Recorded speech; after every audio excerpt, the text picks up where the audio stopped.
네, 성도 여러분 한 주간 평안하셨습니까? 오늘 예배를 통해서 사랑의 주님을 꼭 만나시는 귀한 은혜가 있으시길 바라겠습니다. 이제 마음을 정돈하시고 다 같이 묵상기도 드리심으로 우리 하나님 앞에 주일 예배를 드리겠습니다. 다 같이 기도드리겠습니다.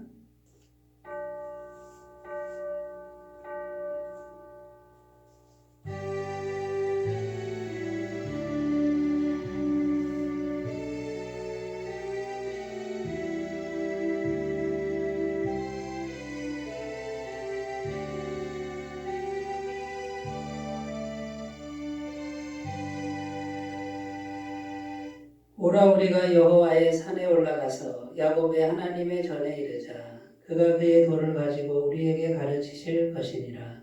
우리가 그의 길로 행하리라 하리니 이는 율법이 시온에서부터 나올 것이요 여호와의 말씀이 예루살렘에서부터 나올 것이니라. 아멘. 독생자를 보내셔서 우리를 죄악 가운데서 구원하여 주신 하나님 아버지 감사를 드립니다. 오늘도 세상의 험한 길을 걸으면서 지치고 고단해진 저희를 기억하시고 평안과 기쁨과 안식이 있는 예배의 자리로 불러주시니 감사를 드립니다.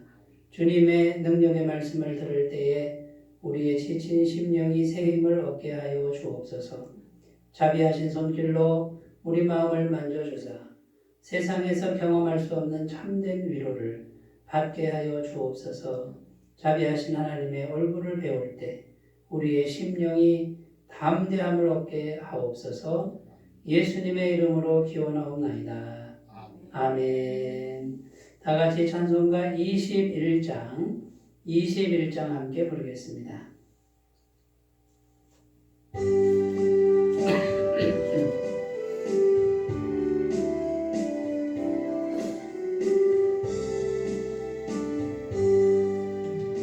다 찬양하여라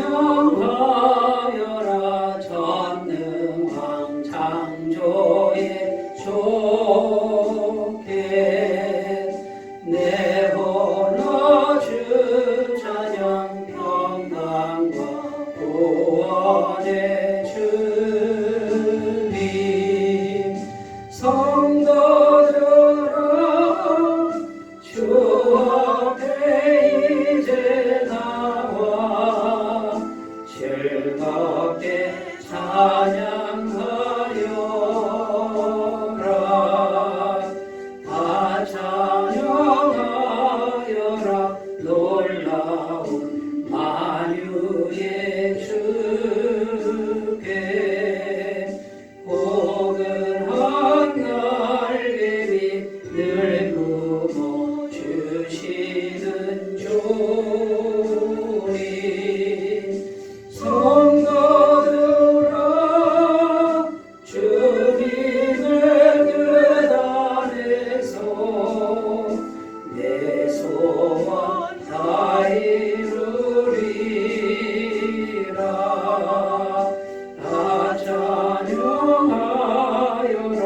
온 몸과 마음을 바쳐 이 세상 만물이 주 앞에 다 나와 찬양 성도들아 기쁘게 소리 높여 영원히 찬양하여라.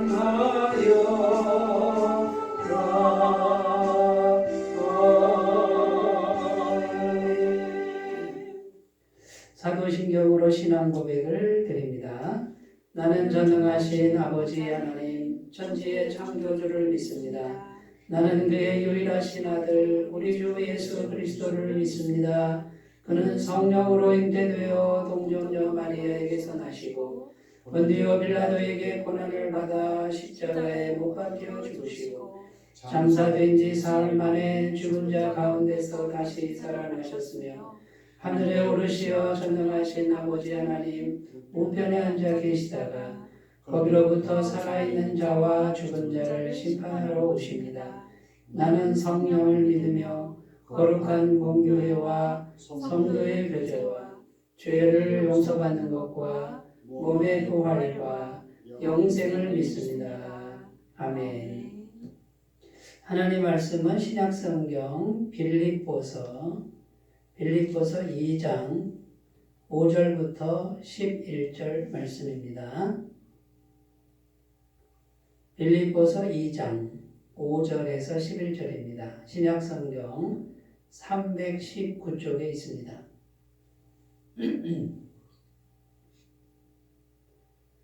하나님 말씀을 제가 봉독해 드리겠습니다. 너희 안에 이 마음을 품으라. 곧 그리스도 예수의 마음이니 그는 근본 하나님의 본체시나 하나님과 동등됨을 취할 것으로 여기지 아니하시고 오히려 자기를 비워 종의 형체를 가지사 사람들과 같이 되셨고 사람의 모양으로 나타나사 자기를 낮추시고 죽기까지 복종하셨으니 곧 십자가에 죽으심이라. 이러므로 하나님이 그를 지극히 높여 모든 이름 위에 뛰어난 이름을 주사 하늘에 있는 자들과 땅에 있는 자들과 땅 아래에 있는 자들로 모든 무릎을 예수의 이름에 꿇게 하시고 모든 입으로 예수 그리스도를 주라 시인하여 하나님 아버지께 영광을 돌리게 하셨느니라. 아멘.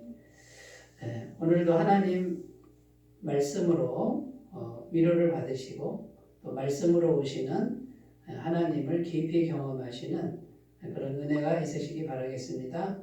오늘 말씀의 제목은 마음 중심의 전쟁, 마음 중심의 전쟁이다라는 제목으로 함께 은혜를 나누겠습니다. 오늘 말씀 5절에 보면 너희 안에 이 마음을 품으라. 여기 보면 품으라라고 이렇게 되어 있죠. 그래서 마음에 무엇을 품느냐가 굉장히 중요합니다. 시편 1편에 보면요. 시편 1편에는 뭘 품으라고 되어 있죠? 말씀을 품으라고 되어 있죠. 복 있는 사람은 오직 여호와의 율법을 즐거워하여 그 율법을 주야로 묵상하는 자로다.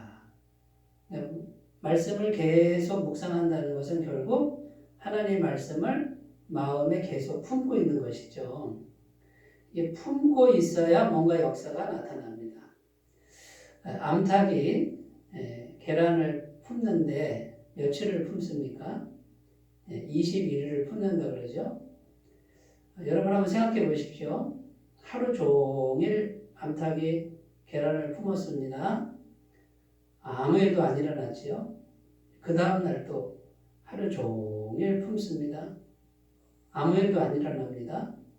그 다음 날도 하루 종일 품습니다. 3일쯤 됐으면 뭔가 좀 변화가 올 듯한데 그대로입니다. 또 그 다음 날도 하루 종일 품습니다. 아무런 변화가 없습니다. 무려 21일을 품어야 이제 병아리가 나오는 거예요. 이렇게 이제 뭔가를 계속 품고 있어야 뭔가 생명이 나타나고 어떤 영적인 결과들이 나타난다는 것이죠. 그래서 오랫동안 무언가를 마음속에 이 품고 있으면 그것이 반드시 결과물이 나오고요. 열매들이 나오게 된다라는 겁니다. 그런데 시편 1편은 말씀을 계속 품고 있어라. 그러면 너희가 모든 일이 다 형통한 사람이 될 것이다. 시냇가에 심은 나무가 철을 따라 열매를 맺고 잎사귀가 마르지 않는 그런 사람들이 될 것이다라고 이렇게 약속하고 있습니다. 그러니까 여러분 품는 게 중요합니다. 이 품는 거를 오랫동안 품어야 된다는 것이 중요한 것이죠. 그런데 좋지 않은 예도 있습니다. 우리 마음속에 좋지 않은 걸 품으면 좋지 않은 열매, 그 결과가 나올 수밖에 없다는 것이죠. 중국 상나라에 충신으로 일컬어지는 사람이 있었습니다. 그 충신 이름이 기자라는 충신이 있었습니다. 정말 임금님께 왕에게 충성을 다했는데 어느 날 이 왕이 같이 식사를 하는데 젓가락을 뭘 사용하냐면 상하 젓가락을 사용해서 음식을 드시더라는 거예요. 상하 젓가락은 굉장히 값비싼 젓가락을 의미합니다. 그래서 이 충신 기자가 그걸 보고 이제 관직을 반납합니다. 사임을 하고 고향으로 내려갔다는 거예요. 그 옆에 있는 신하들이 아니 왜 사직을 하고 고향으로 내려갑니까? 이때 충신 기자가 이제 이 나라는 망했습니다 하고서 내려갔다는 거예요. 뭘 보고 그랬느냐 그랬더니 임금님이 상하젓가락으로 음식을 먹더라는 거죠. 여러분 이해가 됩니까? 그런데 이렇게 말했습니다. 임금님이 상하젓가락으로 음식을 먹는 걸 즐기시는 모습을 보니 곧 이어서 산의 진미, 지금 먹는 음식으로 만족을 못한다는 거죠. 상하젓가락으로 음식을 먹는 사람은 산의 진미를 요구한다는 거고 그 산의 진미는 평범한 그릇에 담을 수가 없다는 거예요. 금그릇이나 은그릇이나 옷그릇에 담아오라고 할 것이고 식탁에 금그릇, 은그릇, 옷그릇을 둔 임금님은 이제 가구를, 의자를 전부 귀한 것으로 금으로 된, 은으로 된 것을 바꿀 것이고 그러면 금가구, 은가구, 옷가구가 있는 그 집을 다시 지어야 된다는 거예요. 궁궐을 새로 건축하게 될 수밖에 없다는 것이죠. 그러면 무슨 돈으로 하겠습니까? 국민들의 세금을 걷게 되고 그러면 궁궐만 그렇게 하겠습니까? 계속해서 세금을 걷다 보면 결국 국민들에게 세금을 많이 징수를 해서 국민들의 삶은 어려워지고 결국 이 나라는 망하게 될 것이다 라고 예언을 했다라는 겁니다. 그래서 세금을 안 내는 사람들은 혹독하게 박해를 하고 또 군사를 동원할 수밖에 없는 이런 상황이 되는 것이죠. 실제로 그 충신 기자가 예언한 그대로 중국 상나라는 그대로 망했다라는 것입니다. 여러분 겉으로 보면 상하젓가락 하나지만 그 상나라의 임금님 마음에 뭐를 계속 품고 있습니까? 부귀영화, 교만, 욕심이 계속 마음에 품고 있으니까 그 결과물이 나타난다라는 것이죠. 그래서 오늘 말씀의 제목을 마음 중심의 전쟁이다라고 이렇게 정했습니다. 사랑하는 여러분, 우리 마음 중심에 무엇이 이렇게 계속 품어지고 있는지, 뭘 품는지 이것이 개인의 흥망성쇠뿐만 아니라 나라의 흥망성쇠도 결정하게 된다라는 이 사실을 오늘 꼭 기억하셨으면 좋겠습니다. 성경에 보면 하나님도 우리에게 이렇게 말씀합니다. 너의 마음을 나에게 다오. 나 여호와는 외모를 보지 않고 중심을 보느니라. 이렇게 되어 있고요. 마귀도요. 어떻게든지 우리 마음 중심에 마귀의 생각을 넣어서 그걸 계속 품게 하는 것이 이것이 마귀가 엄청나게 노력하는 그런 일들입니다. 하나님과 마귀의 싸움은 우리 마음 중심을 서로 차지하는 싸움이에요. 여러분 우리는 적극적으로 우리 마음속에 하나님의 말씀과 하나님의 마음과 하나님의 뜻을 품는 이 싸움을 최선을 다해서 싸워야 될 줄로 믿습니다. 오늘 말씀에 어떤 마음을 품으라 그럽니까? 너희 안에 이 마음을 품으라. 이 마음은 곧 그리스도 예수의 마음이다. 그래요. 근데 우리가 계속해서 마음속에 품어야 될 마음은 예수님의 마음, 그리스도 예수의 마음.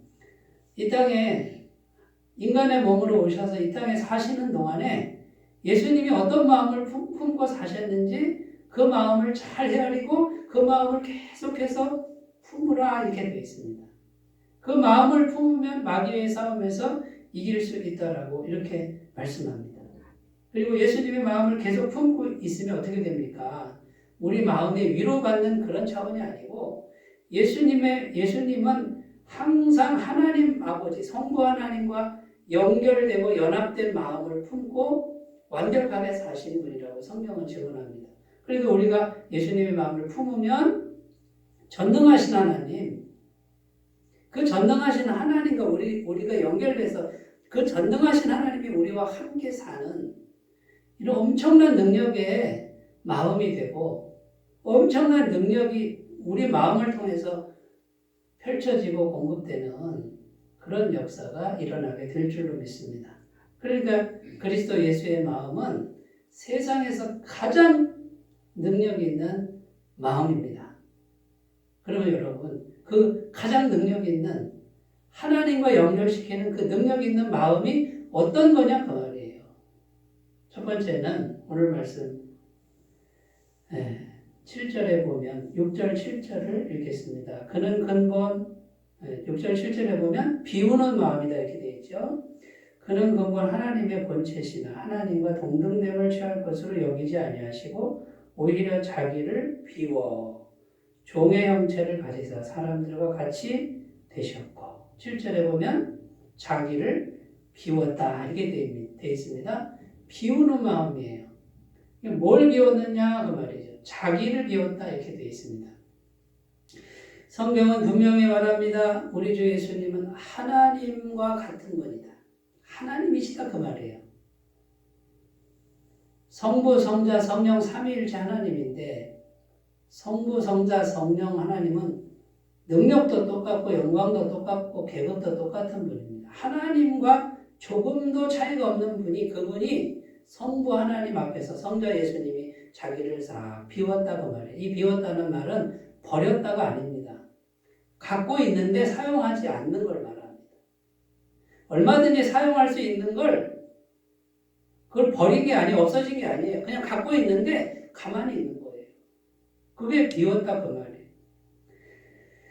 예수님은 전능하신 하나님이시기 때문에 하나님의 권리를 갖고 계셨는데 그 권리를 주장하지 않는다 그 말이에요. 자기 권리를 주장하지 않는 마음, 이것이 비우는 마음입니다. 자기 존재감은 전능하신 하나님의 영광과 같은 존재감인데 그 자기 존재감을 비웠다 그 말이에요. 우리 인간으로 말하면 자기를 비운다 그 뜻은요. 자존심 비우는 거예요. 자존심. 여러분 자존심이 얼마나 큰 우리 안에 있는 얼마나 큰 그런 세력입니까? 자존심 상할 때 정말 힘들지 않습니까? 자존심을 비울 수 있는 사람이면 정말 대단한 사람이라고 봐야 됩니다. 그런데 예수님은 하나님이신데도 불구하고 하나님의 본체신데도 불구하고 자기를 비운 거예요. 자기 존재감을 비우고 자기 자존심을 비우고 그럼 비우면 어떻게 됩니까? 성부 하나님이 성자 예수님께 그대로 들어오시도록 이게 비밀입니다. 그냥 비우는 게 아니에요. 근데 예수님이 인간으로 사셨다 그 말은 인간으로서 우리들처럼 사셨다 그 말은 신성을 버린 게 아니라 신성을 사용하지 않았다는 뜻인데 우리랑 차이가 그거죠. 우리는 아예 신성도 없잖아요. 우리는 죄인이잖아요. 이분은 하나님이신데도 자기를 비웠다 그 말이에요. 성부 하나님 앞에서. 그런데 우리는 죄인인데도 못 비우잖아요. 여러분 못 비우니까 하나님과 완전한 연합이 이루어지지 않는 거죠. 영적인 비밀은 내가 얼마나 권리를 차지하느냐, 내가 얼마나 나의 존재감을 높이느냐, 이것은 영적인 어떤 역사와 반대로 가는 결과를 가져온다는 것을 우리가 오늘 꼭 기억하셨으면 좋겠습니다. 나를 비우고 하나님으로 충만하며 채우는 것, 이것이 결국은 마귀와의 싸움에서 이길 수 있습니다. 마귀는 강력히 원합니다. 너 자신으로 채워라. 너의 권리로 채워라. 너의 자존심으로 채워라. 너 바보냐? 그럴수록 하나님은 내 속에 나로 찰수록 내 권리가 계속 생길수록 하나님은 점점 멀어지게 될 수밖에 없다는 것이죠. 그러면 마귀가 역사를 하고 마귀가 이겨버리는 거예요. 한마디로 살아계신 하나님 앞에 기꺼이 바보가 될 수 있느냐라는 것입니다. 톨스토이라는 유명한 분이 바보 이반이라는 그런 내용의 글을 썼는데요. 여기에 이런 내용이 있습니다. 내가 바보가 되면 사람들은 나를 보고 웃는다. 지보다 못한 놈이라고 뽐내면서 말이다. 내가 바보가 되면 마음씨 착한 친구가 모인다. 왜냐하면 불쌍한 친구를 돕기 위해서. 내가 바보가 되면 약삭빠른 친구는 다 떠난다. 왜냐하면 도움받을 가치가 없다고. 내가 바보가 되면 정말 바보는 다 떠나고 진정한 친구만 남는다. 내가 바보가 되면 세상이 천국으로 보인다. 그냥 이대로가 좋으니까. 여러분, 우리는 전능하신 하나님을 믿고 있는 사람들입니다. 내가 바보가 돼도 괜찮습니다. 왜 그렇습니까? 전능하신 하나님이 나와 함께 하시니까. 내가 아무리 바보가 돼도 하나님은 바보가 아니시잖아요. 내가 아무리 능력이 없어도 하나님이 전능하시잖아요. 그분이 나와 함께 하시면 그분으로 사는 거예요. 그분과 연합해서 사는 거예요. 이것이 신앙의 비밀입니다. 하나님을 믿는다고 하는 것은 나를 비우는 그런 작업인 것을 오늘 꼭 기억하셨으면 좋겠습니다. 자, 오늘 말씀은 어떤 맥락에서 주어졌습니까? 이것은 교회를 향한, 빌립보 교회를 향한 사도 바울의 권면이었습니다. 교회에서는 이 마음을 품으라 이런 뜻이에요. 그리스도 예수의 마음을 품으라.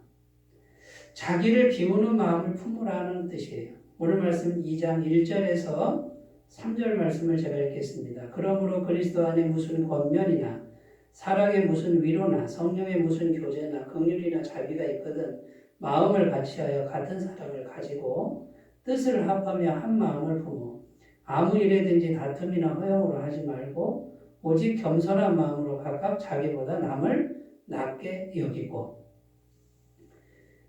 자, 이게 이제 교회 생활인데요. 교회 생활할 때 어떻게 하라고요?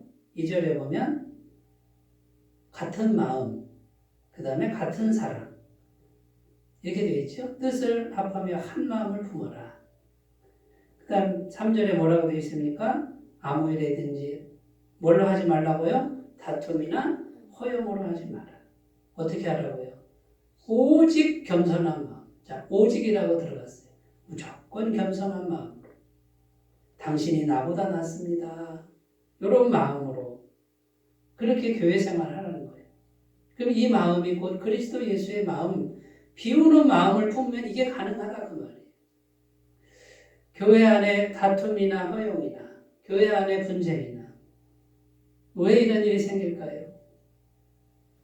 비울 줄 모르는 마음, 내 것을 자꾸 주장하는 마음이 있으니 자꾸만 이제 이런 마음 때문에 곧 그리스도 예수의 마음 첫 번째 비우는 마음이 안 되니까 계속해서 교회 안에 문제가 생길 수밖에 없고 또 하나님과 연합될 수 있는 능력의 마음이 생길 수가 없으니 그러면 하나님의 역사는 점점 약해지고 인간적인 죄로 물든 인간의 역사가 점점 강해지고 그러면 그 죄로 역사가 계속되면 마귀가 틈타는 거예요. 사랑하는 여러분, 빌립보 교회를 향한 사도 바울의 권면 중에 너희 안에 이 마음을 품으라. 곧 그리스도 예수의 마음, 우리 성도들에게 교회를 향한 주님의 말씀인 것을 꼭 기억하셨으면 좋겠습니다. 갈라디아서 2장 20절 내가 그리스도와 함께 십자가에 못 박혔나니 그런즉 이제는 내가 사는 것이 아니고 오직 내 안에 그리스도께서 사시는 것이라. 이제 내가 육체 가운데 사는 것은 나를 사랑하사 나를 위하여 자기 자신을 버리신 하나님의 아들을 믿는 믿음 안에서 사시는 것이라. 아멘. 예수님이 내 안에 살고 나는 죽었다라고 바울은 고백합니다. 나의 권리, 나의 존재, 나의 주장은 다 죽었습니다.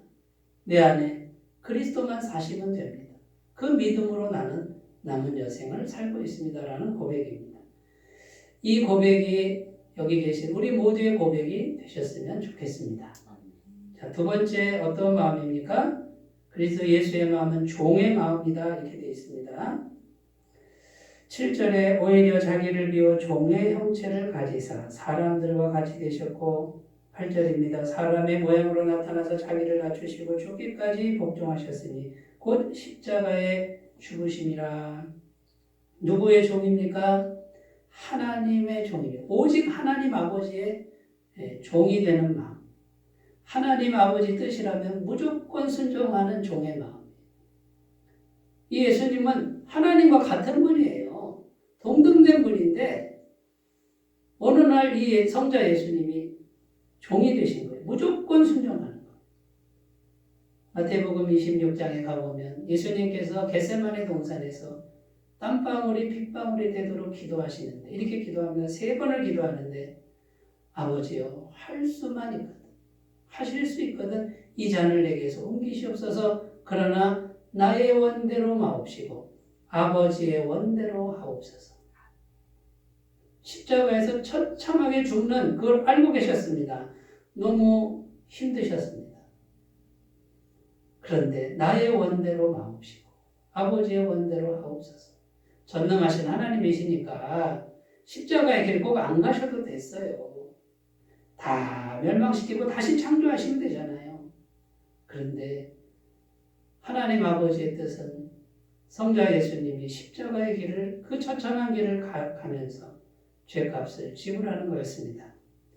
그때 예수님은 종의 마음을 철저하게 가지시고 성부 하나님의 그 뜻에 순종해서 십자가의 길을 가신 줄로 믿습니다.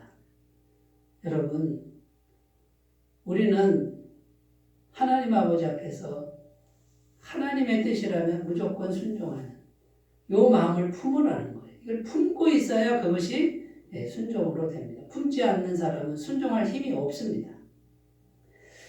구약 성경에 보면 다윗과 사울이 이제 차이가 나오는데 다윗은 늘 하나님을 찾고 하나님 말씀을 구하고 그대로 순종합니다. 죽으면 죽으리라 하고 제사장들에게 묻습니다. 전쟁할까 말까 물어라. 전쟁하십시오 그러면 죽어도 하고 하지 마십시오 그러면 망해도 안 하고 하나님 말씀대로 그대로 하더니 이스라엘 위대한 왕이 됐습니다. 사울 왕은 어떻습니까? 하나님의 종이 아니에요. 상황이 불리하면 자기 뜻대로 하고 하나님 말씀대로 안 합니다. 아말렉하고의 전쟁이 있었는데 사울 왕이 어떻게 합니까? 사무엘 선지자가 다 멸절시켜야 됩니다. 어린아이까지 늙은이까지 다 죽이고 짐승도 다 죽여야 됩니다. 이게 여호와 하나님의 뜻입니다라고 하나님 말씀을 전했습니다. 사울 왕이 어떻게 했습니까?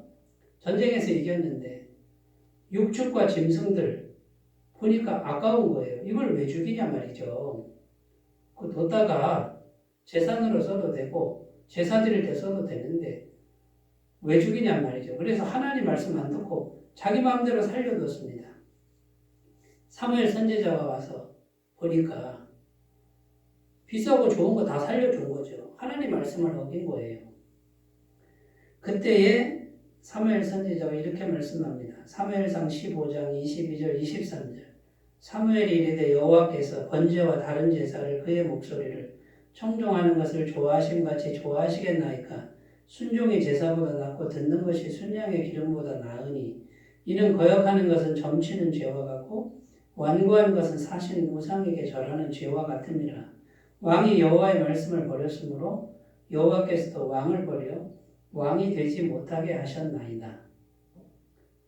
뭐라고 되어 있습니까? 왕이 여호와의 말씀을 버렸으니 왕이 말씀을 버렸으니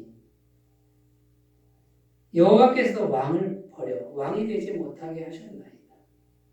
왕이 절대 권력을 가졌으나 말씀이 곧 뭡니까? 하나님 말씀이 하나님이에요. 하나님을 버렸으니 하나님도 왕을 버린다 그 말입니다.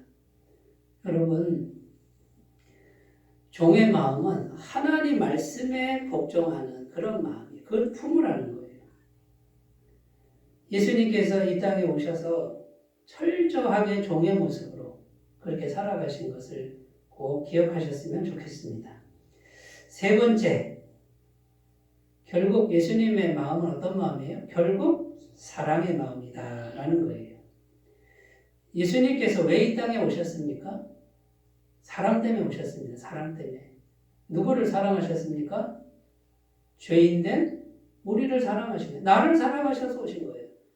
나 혼자 다 죽고 이 세상에 나 혼자 남았어도 예수님은 나 때문에 나 한 사람 때문이라도 이 땅에 인간으로 오셔서 십자가에 못 박혀 죽으셨을 거예요. 나의 죄값을 사랑 때문에 지불해 주셨을 줄 믿습니다. 결국 하나님은 사랑이신데 완전한 사랑이시죠. 요한일서 4장 8절에 하나님은 사랑이시다 이렇게 되어 있어요. 그 사랑 때문에 오신 거예요. 우리를 죽이실 수가 없고 지옥에 가는 걸 보고 계실 수가 없으니 그 영원한 사랑 때문에 결국 오신 거고 영원한 사랑 자체이신 분이 이 땅에 오신 겁니다. 결국 사랑 때문에 어떻게 돼요? 사랑 때문에 자신의 전부를 다 주는 거잖아요. 로마서 5장 8절에 우리가 아직 죄인 되었을 때에 그리스도께서 우리를 위하여 죽으심으로 하나님께서 우리에 대한 자기의 사랑을 확증하셨느니라. 우리가 죄인 되었을 때 죽었단 말이죠. 우리가 뭐 잘한 것도 없고 선하지도 않고 의인도 아닌데 하나님도 알지 못하는 죄인을 위해서 대신 죽으셨다는 거예요. 완전한 죄사함을 놓고 죽으셨다는 거예요. 우리가 나중에 바뀔지 안 바뀔지 그 계산하지 않고 그냥 하나님이 우리 죄인들을 위해서 죽어주시는 그 사랑이라는 거죠. 그러니까 사랑, 영원한 사랑이라는 거예요. 그러니까 결국 예수님의 마음은 사랑의 마음인데 그 사랑의 정체가 뭡니까? 사랑의 정체는 결국 십자가에 달리신 하나님이시죠. 죄인을 위해서 대신 죽는 게 사랑의 정체입니다. 그러면 우리는 어떻게 해야 되는 겁니까? 내 옆에 있는 사람을 끊임없이 용서하는 마음을 품어야 돼요. 그리고 분쟁의 순간에, 다툼의 순간에 어떻게 해요? 내가 죽는 거예요. 내가 십자가에서 나를 죽이는 거예요. 그리고 예수님이 어떻게 하셨어요? 예수님이 십자가에 죽으시면서 하나님, 내가 죄인들을 위해 죽는데 저 죄인들이 회개 안 하면 어떡해요? 나만 죽으면 어떡해요? 이런 성경 구절 하나도 없잖아요. 그냥 하나님의 뜻이니까 그냥 죽은 거예요. 대신 죽은 거예요. 하나님께 맡기고 하나님을 신뢰하고 그냥 죽은 거예요. 그랬더니 오늘 말씀에 뭐라고 되어 있습니까? 이러므로 하나님이 그를 지극히 높여 모든 이름 위에 뛰어난 이름을 주사 하늘에 있는 자들과 땅에 있는 자들과 땅 아래에 있는 자들로 모든 무릎을 예수의 이름에 꿇게 하시고 모든 입으로 예수 그리스도를 주라 시인하여 하나님 아버지께 영광을 돌리게 하셨느니라. 누가 하셨다고요? 성부 하나님이. 예수님은 어떻게 해요? 사람들을 사랑해서 죽으시고 성부 하나님을 사랑해서 완전히 복종하시고 결국 사랑의 마음이에요. 그리고 그 사랑의 마음은 계산하지 않아요. 하나님께 온전히 다 맡겼는데 그 하나님, 신실하신 하나님, 자기를 비우고 종의 마음을 가지고 죄인을 위해 바보처럼 죽은 그분을 가장 지극히 높으신 이름으로 삼으셨다는 거예요. 우리가 예수님의 마음을 계속 품고 있어야 됩니다. 우리 노력으로는 이거는 불가능해요. 속에 계속 암탉의 계란을 품듯이 계속 예수님의 마음을 품고 있으면 예수님의 그 마음이 우리 속에 성령을 통해서 들어오셔요. 들어오셔서 결국 예수님 자체가 들어와서 우리로 하여금 비우는 마음이 가능하게 하고 종의 마음이 가능하게 하고 사랑의 마음, 내가 대신 죽는 사랑의 마음이 가능하게 해주는 거예요. 우리가 열심히 노력한다고 되는 게 아니고 예수님의 마음을 품고 있으면 이런 은혜가 있을 줄로 믿습니다. 사랑의 마음은 품어야 됩니다. 묵상을 통해서만 능력이 될 수 있습니다. 자, 네 번째입니다. 네 번째, 인격적인 마음입니다. 사랑은 고린도서 13장에 보면 무례히 행치 않는다 이렇게 되어 있습니다. 무례한 건 사랑이 아니에요. 사랑은 인격적으로 대하면서 인격적으로 전달되는 걸 추구합니다. 우리 주 예수님이 우리에게 와서 전능하신 하나님이신데 함부로 하지 않잖아요. 우리에게 자유의지, 선택권, 선택을 존중해 주잖아요. 그 예수님이 얼마나 인격적으로 마음을 두드리십니까? 그런데 우리가 그렇게 구원받아 놓고 억지로 구원받은 게 아니잖아요. 그런데 우리가 다른 사람을 무례하게 한다는 건 비인격적인 것이고 그건 사랑의 마음이 아닌 줄로 믿습니다. 요한복음 8장에 보면 간음의 현장 중에 잡힌 여인 이야기가 나옵니다. 사람들이 막 정죄하고 죽이라 그럽니다. 그런데 예수님이 다 사람을 보내고 마지막에 그 여인에게 이렇게 말합니다. 너를 정죄하던 자들이 어디 있느냐? 주님 없습니다. 주님밖에 없습니다. 그래, 나도 너를 정죄하지 아니하노니 다시는 가서 죄를 짓지 말라. 얼마나 인격적이십니까? 간음의 현장에 잡힌 그 부정한 여인, 지저분한 여인, 그런데 나도 너를 정죄하지 않는다라고 얼마나 따뜻하게 함부로 말하시지 않지 않습니까? 그 여인이 다시 가서 죄를 졌는지 안 졌는지 그거 묻지 않잖아요. 그냥 따뜻하게 이렇게 대하는 것이 인격적 마음입니다. 요한복음 21장에 보면요, 베드로 이야기가 나오는데 이 베드로가 예수님을 3번이나 부인하는 정말 못된 일을 했습니다. 예수님이 베드로를 얼마나 사랑하셨습니까? 근데 그 수제자 베드로가 세상에 주님께 그렇게 할 수 있습니까? 한 번은 주님의 이름을 저주까지 하면서 부인했다고 성경에 기록되어 있습니다. 그런데 부활하신 예수님이 베드로를 찾아가요. 그런데 주님이 어떻게 합니까? 무례하게 하지 않습니다. 굉장히 인격적으로 묻습니다. 요한의 아들 시몬아, 내가 나를 사랑하느냐? 사랑 구걸자 같습니다. 베드로에게 가서, 배신한 베드로에게 가서 네가 어떻게 나한테 그럴 수 있냐라고 한마디도 하지 않습니다. 요한의 아들 시몬아, 내가 나를 사랑하느냐? 사랑하면 됐다. 사랑하면 됐다. 내 양을 치라. 이렇게 말씀하시는 거예요. 강요하지 않습니다. 여러분, 사람들이 또는 일이 내 뜻대로 안 될 때 많은 분들이 내 뜻대로 되게 하기 위해서 함부로 합니다. 강요합니다. 다그칩니다. 몰아붙입니다. 주님의 방법이 아닙니다. 살아계신 하나님이 우리의 중심을 알고 계시잖아요. 우리 마음 중심을 알고 계시잖아요. 사랑의 마음을 품고 인격을 소중히 여기고 하나님께 기도하면 하나님이 책임져 주는 걸 믿는 것. 이것이 신앙의 세계인 줄로 믿습니다. 여러분, 어떤 마음을 품어요? 그리스도 예수의 마음을 품으라는 거예요. 암탉이 계란을 품듯이 계속 품고 있으면 주님의 마음이 들어옵니다. 주님의 영이 들어옵니다. 주님의 능력이 품을 때 들어와서 우리로 하여금 비우는 마음, 종의 마음, 사랑의 마음, 인격적인 마음, 기다릴 줄 아는 마음, 이런 마음을 풍성히 부어주실 줄로 믿습니다. 이 마음으로 마귀와의 싸움에서 이기시고 하나님의 전능하신 능력으로 충만하시기를 바라겠습니다. 기도합니다. 하나님 아버지 감사합니다. 너희 안에 이 마음을 품으라. 곧 그리스도 예수의 마음이 주님의 마음을 품을 수 있도록 도와주옵소서. 예수님의 이름으로 기도드립니다. 아멘. 찬송가 309장 함께 부르겠습니다.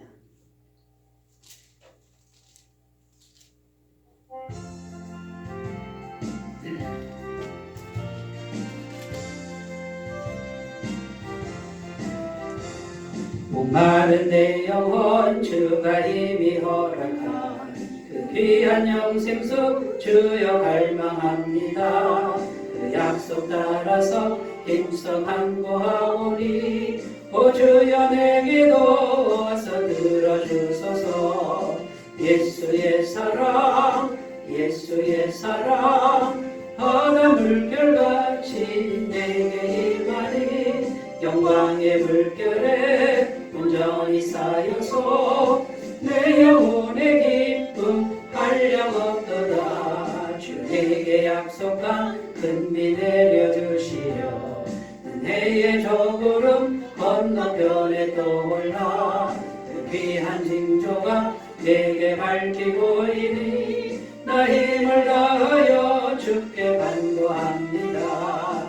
예수의 사랑 예수의 사랑 바다 물결같이 내게 임하니 영광의 물결에 온전히 쌓여서 내 영혼의 기쁨 한량없도다.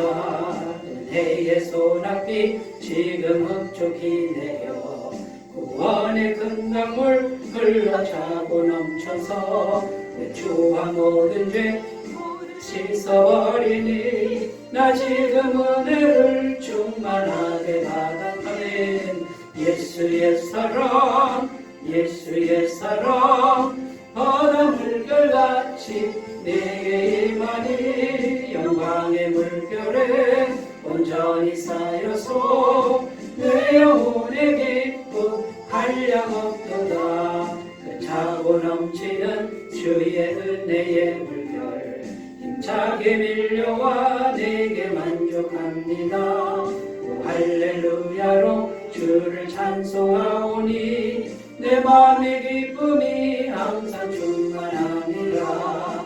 예수의 사랑 예수의 사랑 바다 물결같이 내게 임하니 영광의 물결에 온전히 쌓여서 내 영혼의 기쁨 한량없도다. 교회 소식 전합니다. 오늘도 성도님들 마음에 주님의 평안과 기쁨이 넘치시기를 바라고요. 방역수칙을 항상 철저히 준수해 주시기 바라겠습니다. 헌금은 헌금합니다. 또 교회 계좌로 해주시면 감사하겠습니다. 이제 찬송가 450장 부르시고 축도로 예배를 마치겠습니다.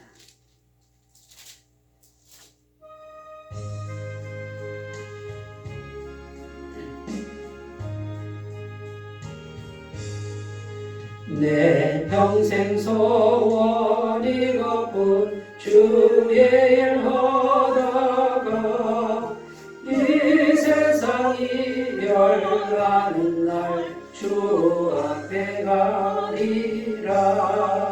꿈같이 헛된 세상일 취할 건 뭐냐. 예수 구원만 하여도 헛된 것뿐일세. 불같은 시험 많으나 겁내지 맙시다. 구주의 권능 그 신이 이기고 남겠네. 금보다 귀한 믿음은 참 고백되도다. 이 진리 믿는 사람들 다 복을 받겠네. 살같이 빠른 방음을 주 위에 아끼세. 온 몸과 마음을 바치고 힘써서 일하세.